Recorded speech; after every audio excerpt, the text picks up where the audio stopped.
Something's going on, it's not good. Air traffic controllers in California face a catastrophe. The radar controller said something like, Hughes Air West 706, radio check. How do you hear me? no answer. A passenger plane with 49 people on board vanishes from radar. What happened was a structural issue. It had crashed for some reason, and we had no idea whatsoever. Witnesses describe an almost unthinkable scenario. Was that something there? We didn't see it. 4 sets of eyes didn't see it. It might have been a plane, or maybe not. The fact that somebody says something doesn't prove anything until you've proved it yourself. What the hell were those guys doing up there? Mayday.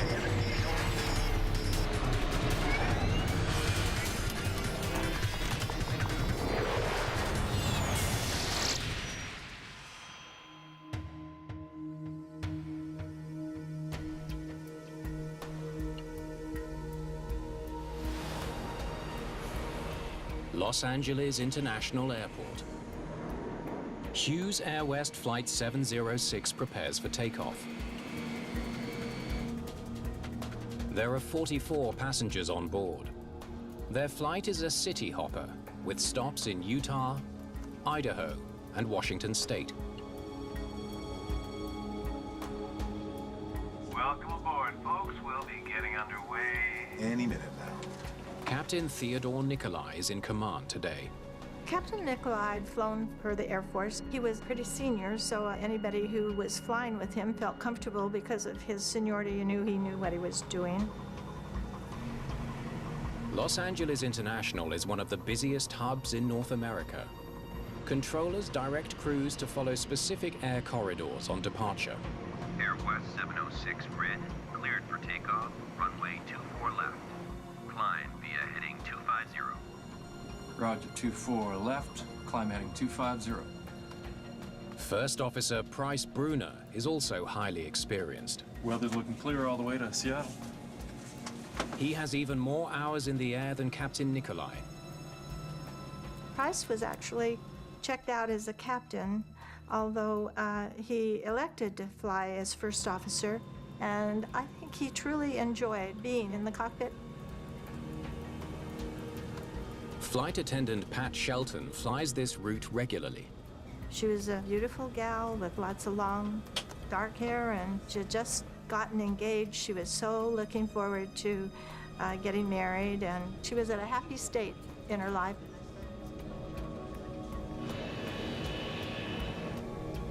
Runway's clear.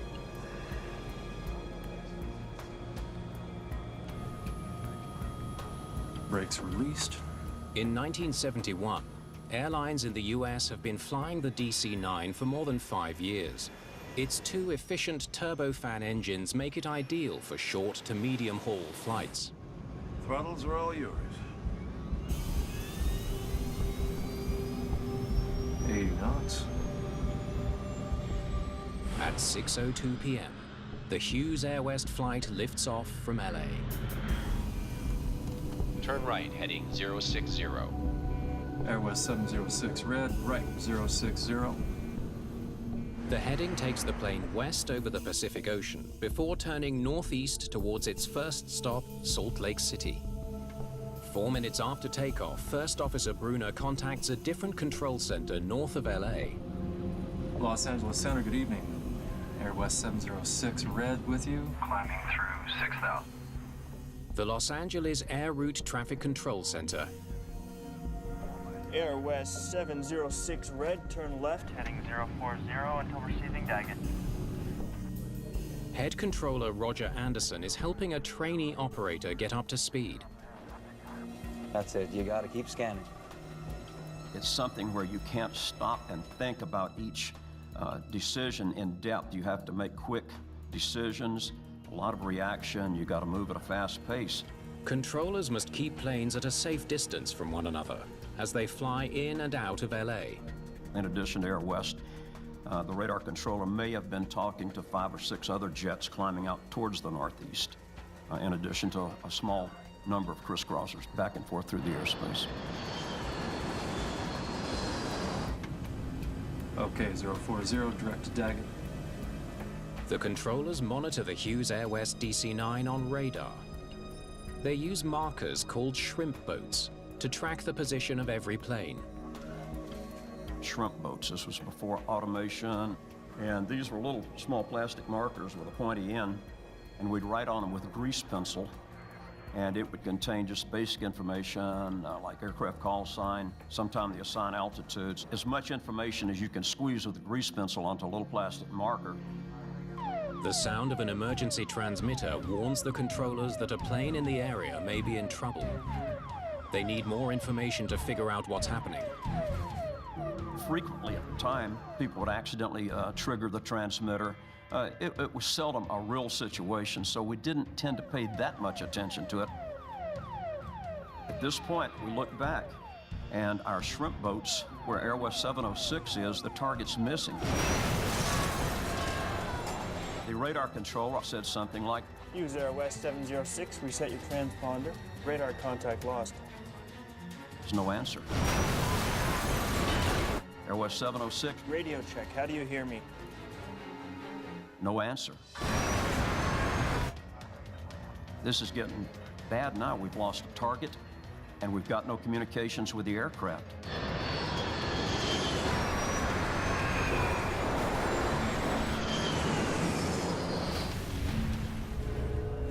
Anderson realizes the enormity of the situation when the crew of a nearby military plane radios in.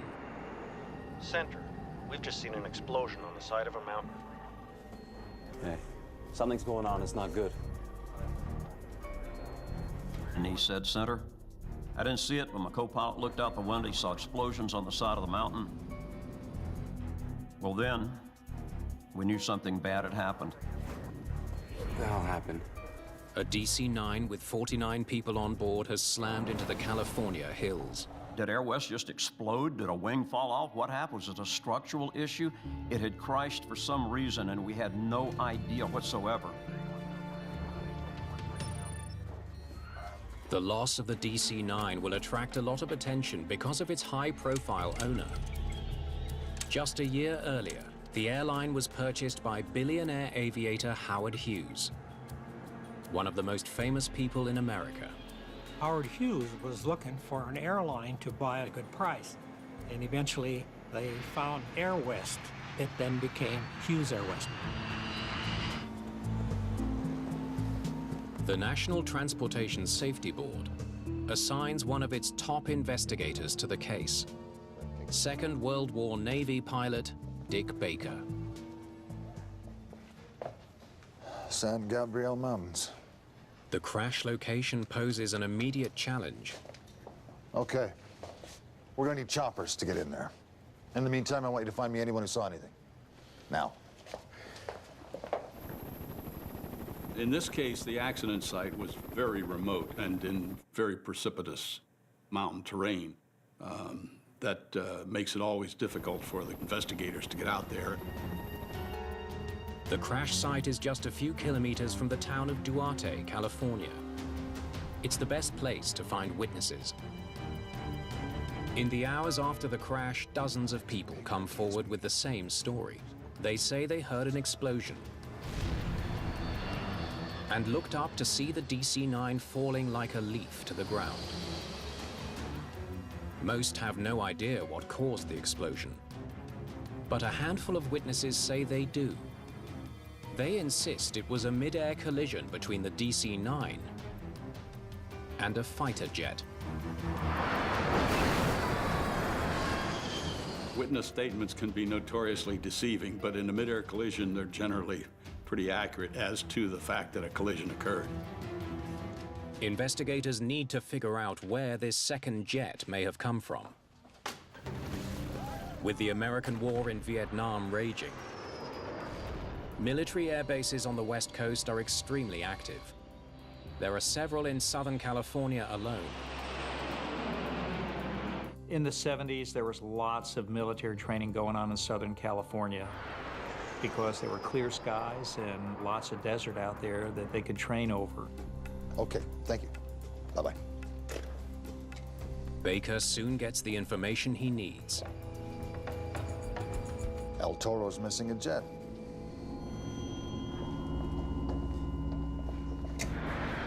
An F-4 Phantom hasn't made it back to nearby El Toro Marine Corps Air Base. It's the military's most advanced fighter.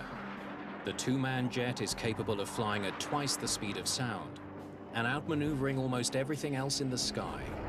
It was simply the meanest aircraft on the block. It had a radar missile capability, so you could shoot BVR beyond visual range.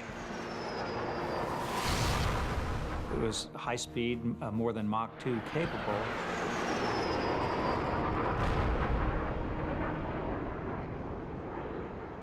The witness reports leave little doubt. The missing fighter from El Toro is the aircraft that collided with the DC-9. But how could experienced fighter pilots fly into a much slower civilian plane? What the hell were those guys doing up there? Witnesses provide some crucial information about a mid-air collision in the skies over Southern California. Dick Baker, NTSB. Several people share a particularly troubling detail. I want you to tell me again what you mean by trick flying. It seems the fighter jet may have been performing a stunt moments before it collided with the passenger plane. The jet was doing a barrel roll. Stunt flying is dangerous, not only for pilots, but also for people on the ground. It's strictly regulated. If he was performing acrobatic maneuvers in an area that was not specifically assigned for acrobatic maneuvers, it would be in violation of his operating instructions for any military flying. Investigators hope recordings of air traffic radar will tell them more about what the F-4 pilots were doing. But the controllers on duty that day say the fighter didn't appear on their radar at all. I would have warned Hughes if I'd seen the jet. And they have the tapes to prove it. We didn't see it. 4 sets of eyes didn't see it. The target wasn't there. What you don't know, you can do nothing about. Investigators learned the identities of the F-4's 2 crewmen, Marine pilot James Richard Phillips and radar intercept officer Christopher Sheese.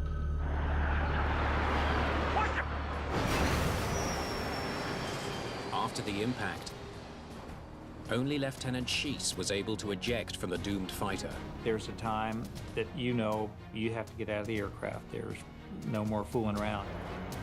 Investigators are anxious to learn what Sheese knows. But first, doctors must check him for injuries. I would think if the other crew member did not survive, you'd feel horrible because you were a survivor. It's something that you made it, and the guy sitting just a few feet away from you did not. In Vietnam-era America, the involvement of a military jet in a civilian disaster sparks a public outcry. It was in an era of our nation's history that the military wasn't the most popular organization in the world. And so it does create greater tension in the investigation. The Marines send their own man to help with the investigation. Dick Baker. Lieutenant Colonel Jack Zig. Guess we'll be working together on this. He'll work with the NTSB to figure out how the 2 planes collided. These were good Marines. I doubt they were stunting. Well, let's figure that out. The wreckage may offer some clues about what happened, but recovering it from the remote crash site in the San Gabriel Mountains will take time. The rough terrain and dense fog have hampered the removal of bodies and the search for clues. It is very rough terrain, bramble bushes, rattlesnakes, and very steep canyons. This area was some of the roughest terrain that I had ever seen or experienced. The first rescue workers had to hike 6 miles to get to the scene. They reported only the tail section intact, no signs of life. Among the wreckage are the remains of 49 men, women, and children, the youngest just 3 weeks old. There is a porthole adjacent to the forward jump seat. And I'm just imagining that Pat Shelton would have been looking out through that porthole. I'm just wondering if they weren't able to see a split second of something. That haunts me often. This was the worst plane crash in California history. In an area swarming with military flights, the deadly collision sends a chill through the flying public. We were very concerned about the mid-air collision. Investigators need to figure out what went wrong before it happens again.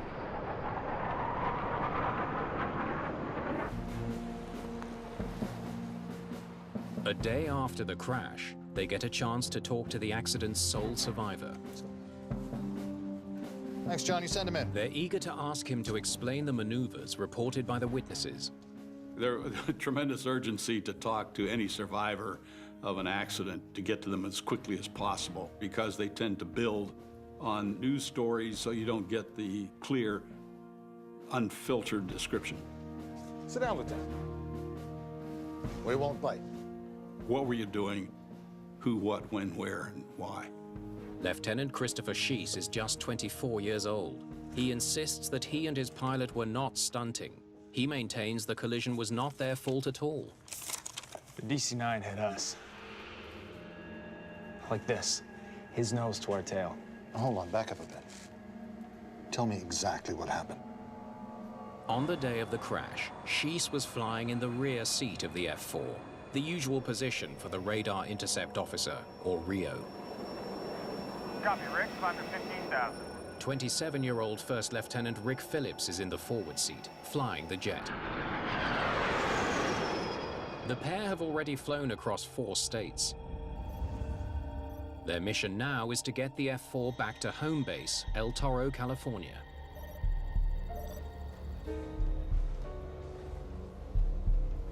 Climbed to 15,000 feet. Here. And we rolled over for a look around. An aileron roll? Yes, sir.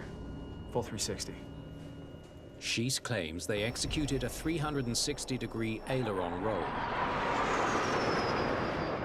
They wanted to check for other planes flying above or below their jet. The F-4 Phantom had good visibility down over the nose, and anytime you wanted to look anywhere, it would just take a second to roll so that an area in which you didn't have good visibility, you could instantaneously get good visibility. After the roll, Sheese uses his radar to scan the ground below, part of his combat training.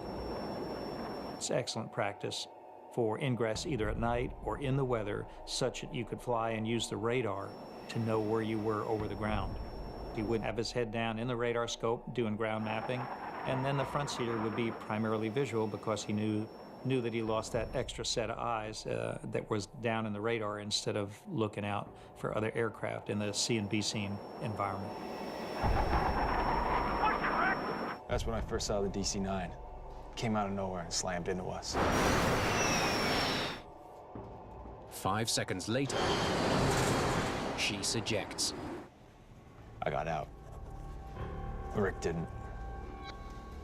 The radar observer who had bailed out, one of his first comments was that the DC-9 had hit them, so this kind of became a objective. Did the DC-9 hit the F-4? Did the F-4 hit the DC-9? Investigators know the F-4 was not equipped with a black box. They'll have no flight data from the fighter to help confirm Sheese's story.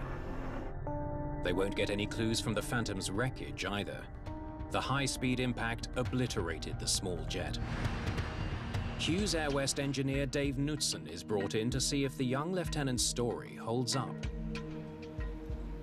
Not unlike an intersection on the ground, generally speaking, the one who gets the intersection first, climbing through 15,000 feet, tends to have the right-of-way. So that seemed to be kind of an overwhelming drive to determine that.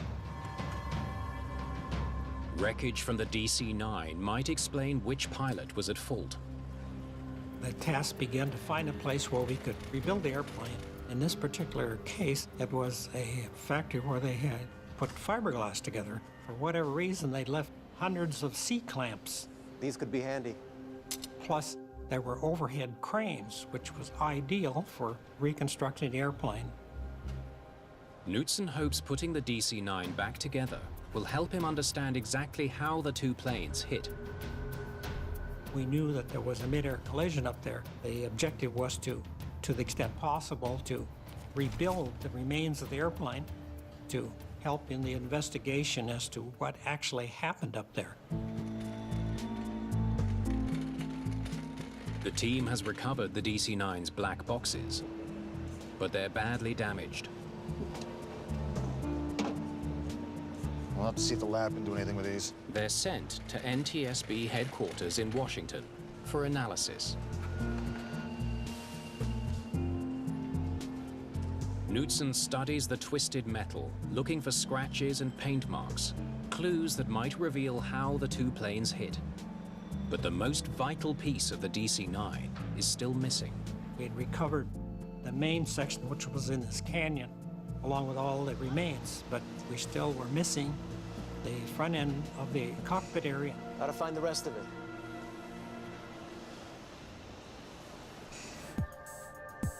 In Washington, the lab is also having mixed success. The DC-9's cockpit voice recorder is completely destroyed, but the flight data recorder has survived the crash. The flight data recorder in this case gave very good information. If the pilots of the DC-9 had somehow flown off course, Right, 060. the flight data recorder should reveal their mistake. The aircraft did little in the way of maneuvering. The aircraft was in a steady state climb. Instead, the data shows they never strayed from their assigned heading.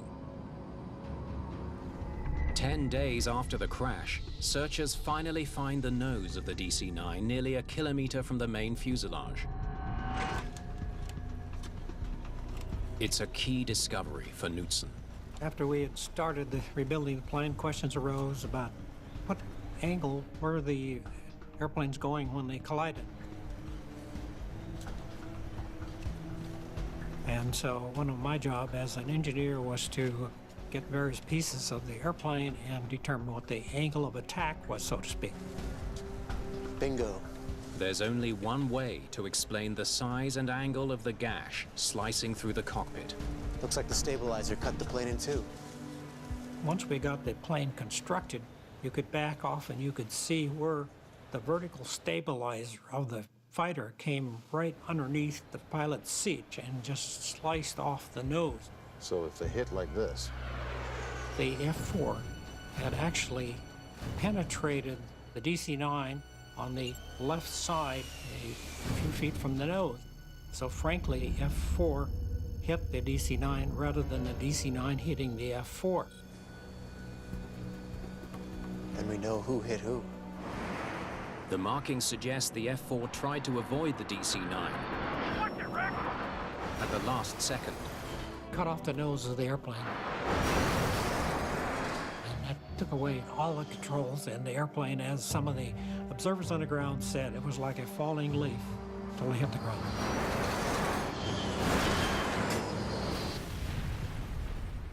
Investigators are convinced Lieutenant Schiess is wrong about who hit whom. More troubling, it's not the only part of his story that doesn't add up. He says they hit 15,000 feet here. The witnesses say that they saw them roll here. Witnesses contradict Schiess's story about where the F-4 was when it performed the roll. The investigator brings a very cynical approach to anything that he's investigating. The fact that somebody says something doesn't prove anything until you've proved it yourself. You can't be in two places at the same time. Some witnesses insist that a Marine F-4 was performing stunts just before it crashed into the Hughes Air West DC-9.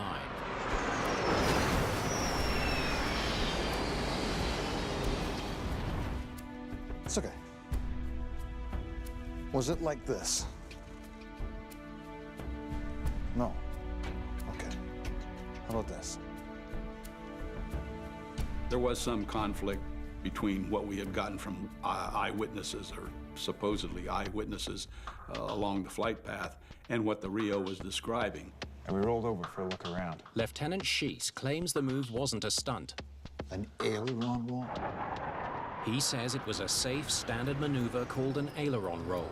Yes, sir. Full 360.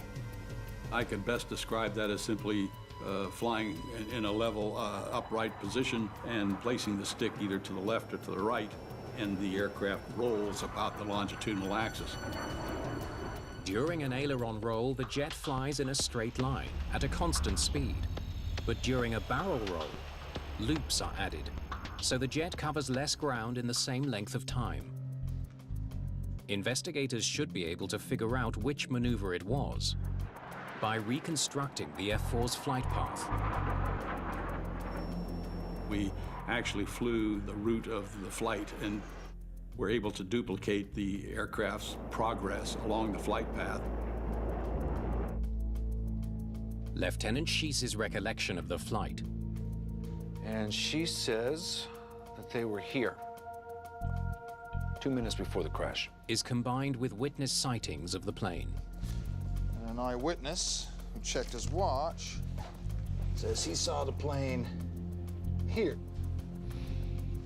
1 minute before the crash. That looks like a straight run to me. From the ground, it would have been easy to mistake one maneuver for the other. There was no indication that he was what you would classify as a hot dog or undisciplined in his activities. I'm sure that they were more interested in getting home than they were in, oh boy, I've got an airplane and an hour to kill and watch this or something of that nature. But something still doesn't add up. The F-4 is an incredibly nimble aircraft. It can turn much more sharply than any commercial airliner. For the F-4, minimum cruising around airspeeds were in the neighborhood of a minimum of 300 knots, and that would enable us to at least do an initial 5G turn if an airliner popped up in front of you. If the F-4 wasn't stunting, why couldn't it avoid the much larger and less nimble DC-9 in its path? Investigators study the basics. The weather. It was what I would classify as a typical Southern California day. There were no obstructions to visibility. We're missing something. We need Schiess back here. I don't believe that the initial descriptions by the Rio of his flight path and what activity had taken place was in any way in error because of deliberate action on his part. I think he was very much in shock as a function of the event he had been through. Okay, Lieutenant, let's go back to the very beginning. What were you doing before the flight? Before the flight, we were at the base in Fallon, getting the F-4 looked over. On the afternoon of June the 6th, the young officer is 600 kilometers from Los Angeles at an airbase in Nevada. His F-4 Phantom is one of a group of fighters that's been practicing air intercepts over the western United States. They were en route from Fallon Naval Air Station up in Nevada back to Marine El Toro in the South Los Angeles basin, relatively close to LAX. Just needed some guidance with an oxygen issue and we were good to go.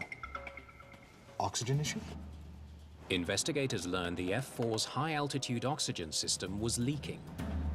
So there's no way to fix it at this base? Mechanics in Nevada couldn't fix it. Sir, it's Lieutenant Schiess.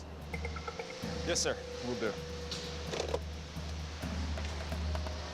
Yeah, they still want us to head back to El Toro.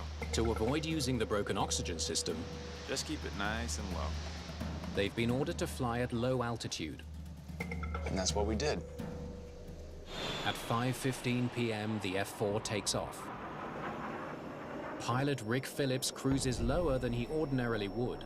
If it hadn't been for the oxygen problem, he could have flown much higher and clear of commercial traffic leaving Los Angeles.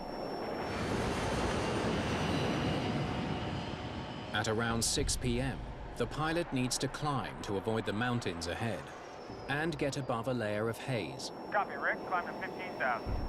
The crew in the F-4, they climbed from, I believe it was about 1,500 to 15,000 feet. You could certainly do climb rates of 10 to 15,000 feet a minute easily in a Phantom. Baker wonders if the rapid increase in altitude could have brought on a dangerous condition known as hypoxia. Hypoxia will degrade your visual acuity. It's a deprivation of oxygen to the brain. It slows down your thinking, and that's not good in a tactical high-speed aircraft. Marine Corps investigators, The system is for the masks. are familiar with the F-4's design. And this one here is for the cabin pressure. They know that the problem with the oxygen system would have only affected the masks. And those are only required at very high altitudes. At 15,000 feet, there should have been plenty of oxygen in the cockpit. The pressurization system of the aircraft would have held the cabin altitude well below 10,000 feet. So there was no requirement for the oxygen from a standpoint of physiology. The crew was not hypoxic in any way, shape, or form. The cause of the collision remains a mystery. There's a basic concept in aviation called see and avoid. It's every pilot's job to watch out for other planes. Investigators wonder why the pilots of the DC-9 did not take any action to avoid the disaster.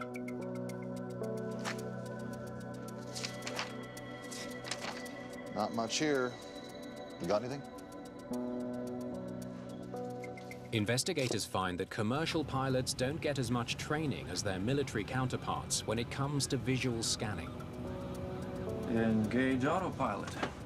There was no formal training at Air West with respect to see and avoid scanning. The crew may have had some residual training from past military experience, but Hughes Air West did not have an established program. Too bad you're missing Dodge's game tonight. This year, they're going all the way to the World Series. Not if the Giants can keep it up. I don't think that the average crew member in the airlines was aware of how significant outside scanning was or should be. We had studies, pilots would spend less than 50% of their time looking outside, and sometimes as low as 20%. The investigators conclude that the Hughes Air West pilots may not have had enough training to scan effectively, and that's why they failed to spot the F-4. Not everyone is convinced. Many of his colleagues remember Captain Nikolai as an exceptionally vigilant pilot.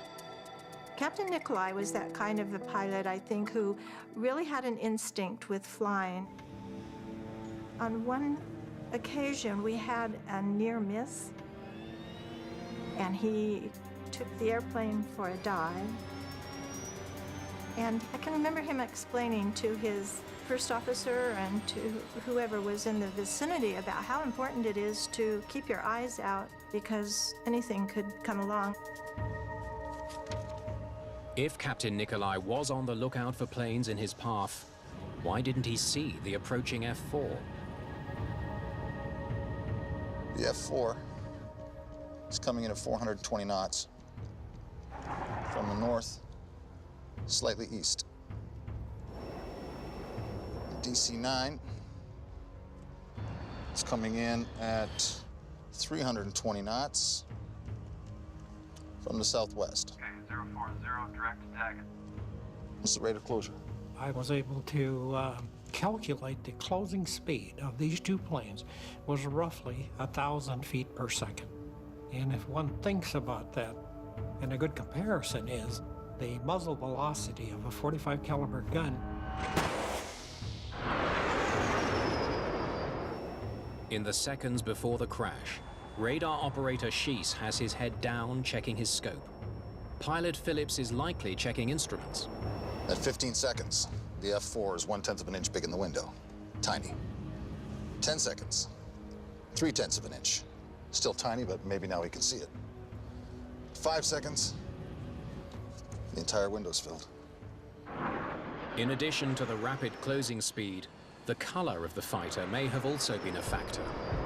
It would be very difficult in the accident context for the airline guys to spot the F-4 because it was painted Marine/Navy gray-blue, which would be very hard to see against the sky, which in fact is the objective.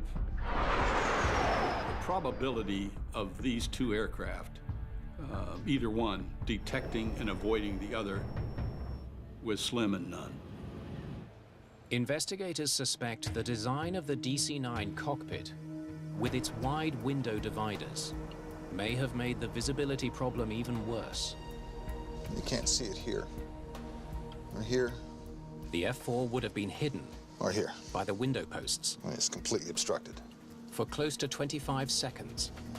It's virtually impossible for the DC-9 crew to have detected the F-4 as it approached. Just another hazy day.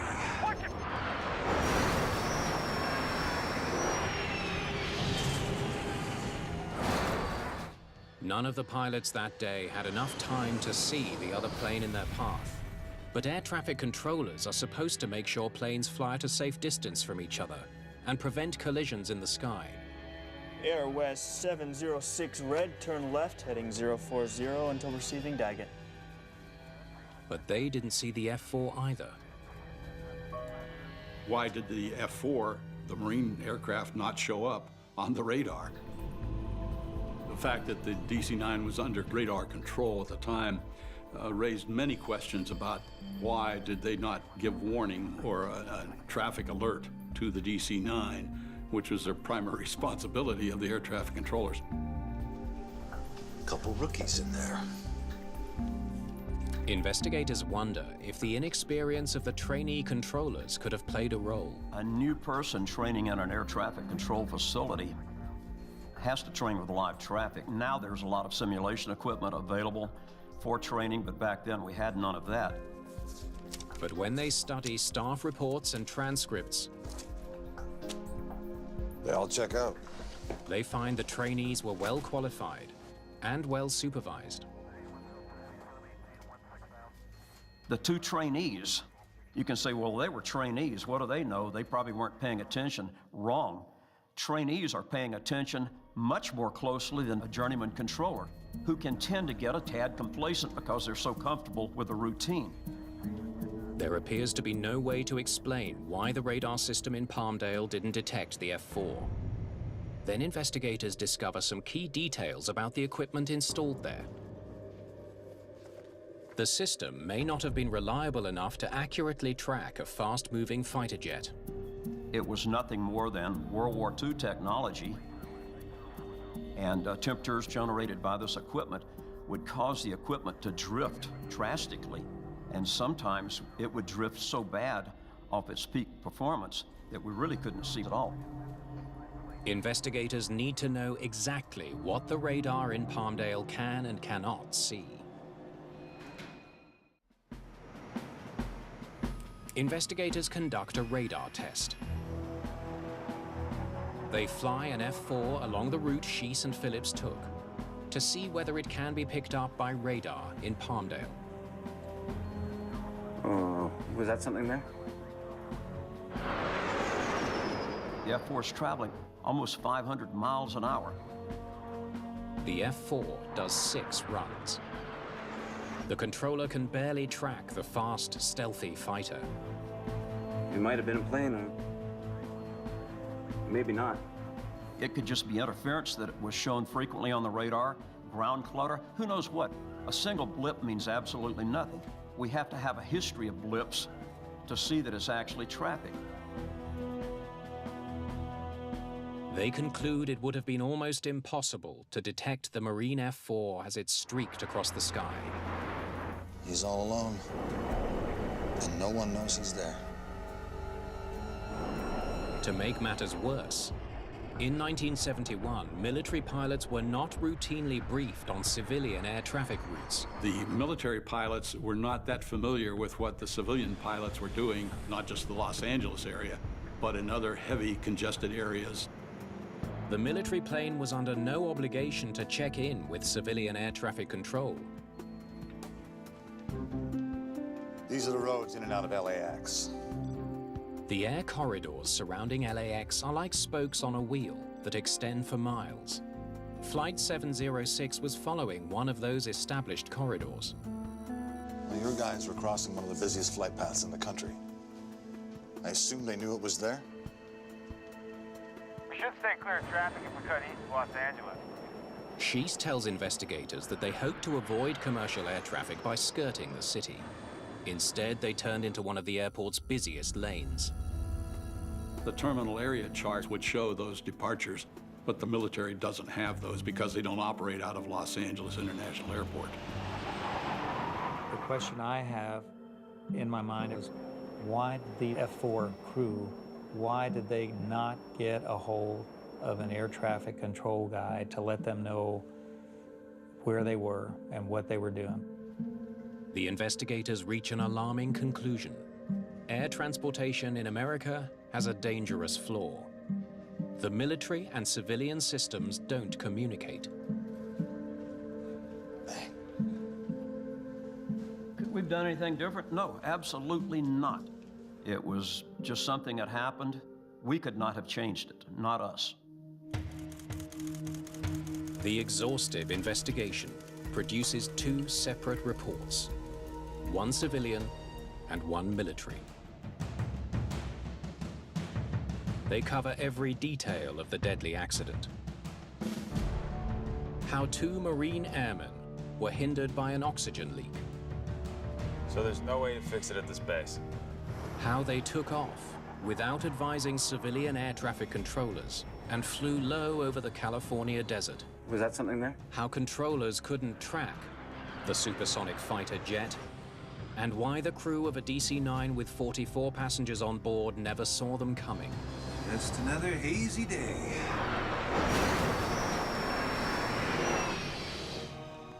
The reports lead to important changes in the rules governing aviation.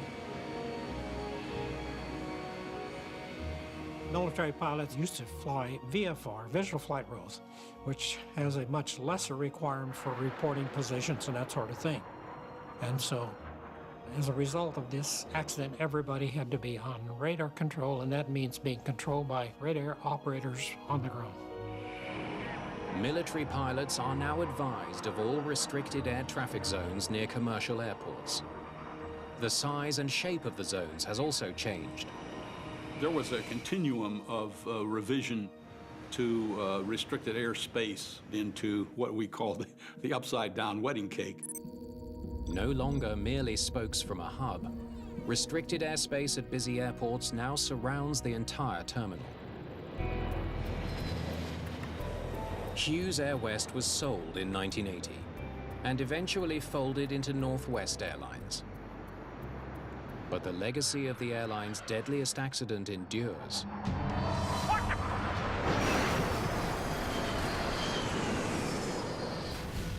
Lessons learned from the accident helped force changes to air traffic control that make passengers safer to this day. It was so unfortunate the 50 people died that evening. It's so sad. But this past year in the U.S., 35,000 were killed in traffic deaths. So the system is extremely safe. The procedures we use, the technology we have, it works well.